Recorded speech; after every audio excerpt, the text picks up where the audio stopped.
So hello everyone, welcome back again. Loaichu tumalokor karane English to marksor ketaman important Q&A jikini tumalokor final examor karane bote important.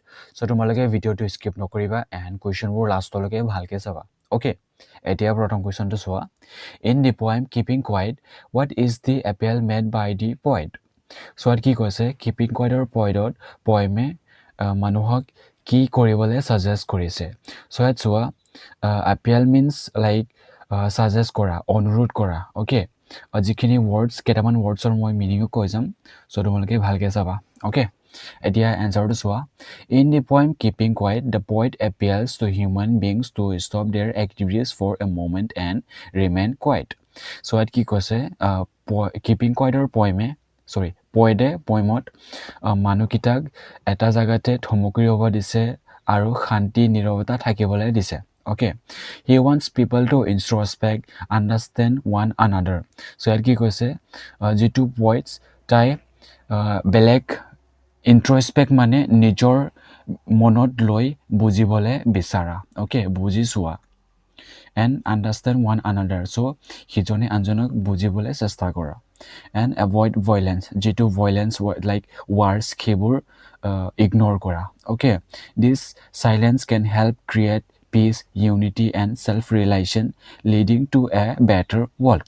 So at কি কৈছে হেতু শান্ত নীৰৱতাই আমাক শান্তি আৰু এটা peace life জিয়াত সহায় কৰে, and ভাল এটা realization কৰাত সহায় কৰে, means ভাল এটা কথা ভাবাত আমাক সহায় কৰে, and হেতু এটা better world বনায়, okay, আমাৰ যিখিনি human beings-ৰ মাজত. And next one, question number 9. What do the parting words of the poet and her smile signify? So ইয়াত কি কৈছে যিটো parting words আৰু যিটো poetor smile সেইটোৱে কি signify কৰিছে.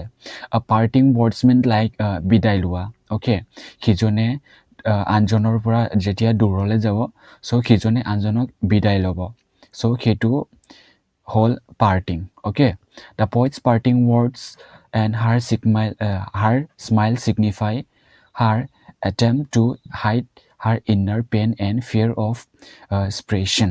So your inner pain means like moner bhitor jitu dukh aro separation means like durole joa, okay, atori joa. So at khiduke koise truth, she is deeply worried and sorrowful, ji pura moner bhitor baba dukh loga aro sorrowful hedue, okay? She puts on a smile to mask her helplessness and not reveal her true feelings.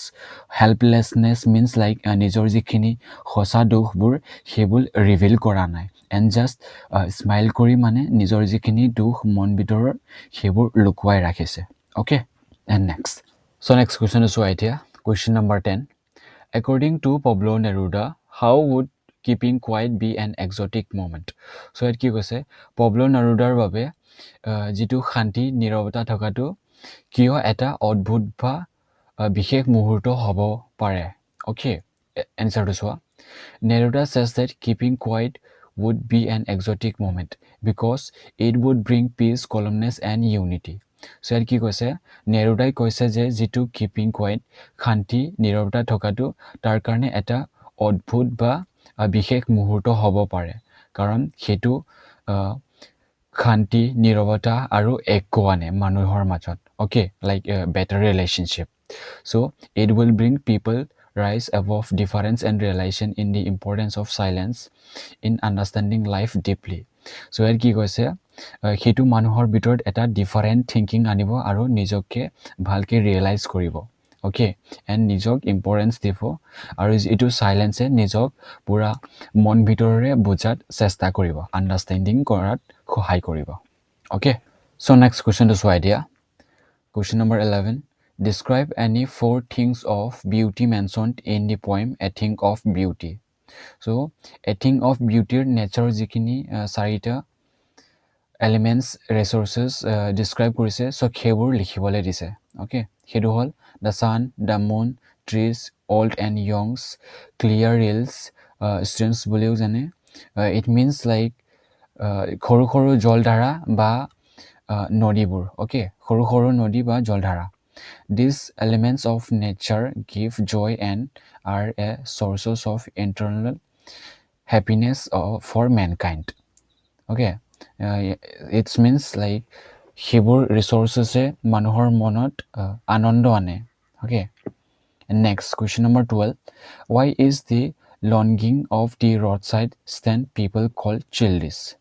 So ইয়াত কি কৈছে যিখিনি roadside standৰ people হয় মানুহকেইটাক সেইবোৰক কিয় childish বুলি কয়. So ইয়াত two words চোৱা তোমালোকে longing আৰু childish. Longings মানে আশা ৰাখা. Okay, আশা ৰাখা. And next, childish means সৰু পোৱালি বুলি তেওঁলোকক কৈছে. Okay, answer so yeah, the longing of the roadside stands people is called childish because they innocently believe that the city people will stop, help them and improve their lives. So কি কৈছে যিখিনি roadside people or আশা ৰাখা সেইবোৰৰ কাৰণে তেওঁলোকক childish বুলি কয়.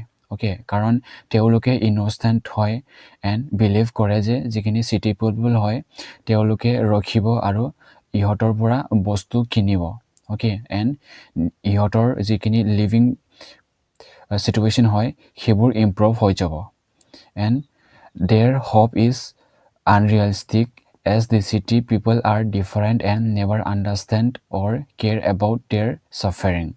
So যিখিনি তেওঁলোকৰ হব হয় সেইবোৰ আনৰিয়েলিষ্টিক হয় আৰু চিটি পিপল যিখিনি হয় তেওঁলোকে ইহঁতৰ থিংকিঙৰ পৰা পুৰা ডিফাৰেণ্ট হয়. চ' তেওঁলোকে কেতিয়াও ইহঁতক আণ্ডাৰষ্টেণ্ড কৰিব মিনছ বুজিবলৈ চেষ্টা নকৰে বা ইহঁতৰ বিষয়ে কেয়াৰো নকৰে. অ'কে, এণ্ড যিখিনি ছাফাৰিং পিপল হয় roadside standৰ. Hence, their examples expectation is described as childish. যিখিনি তেওঁলোকৰ expectations হয় সেইটোৱে তেওঁলোকক childish বুলি কয়. অ'কে, লাইক সৰু পোৱালীক যদি তোমালোকে কাহানী শুনাবা বা এটা মিছা কথা ক'লেও তেওঁলোকে বিশ্বাস কৰি লয়. চ' সেইকাৰণে তেওঁলোকক childish বুলি কৈছে. অ'কে, চ' everyone, আজিৰ কাৰণে সিমানে. এণ্ড নেক্সট ভিডিঅ'ত আমি নেক্সট কুৱেশ্যনবোৰ কভাৰ কৰিম. চ' তোমালোকে চেনেলটো ছাবস্ক্ৰাইব কৰি ল'বা, লগৰকেইটাৰ লগত শ্বেয়াৰ কৰি দিবা, এণ্ড কিপ ৱাচিং everyone. See you in the next video'.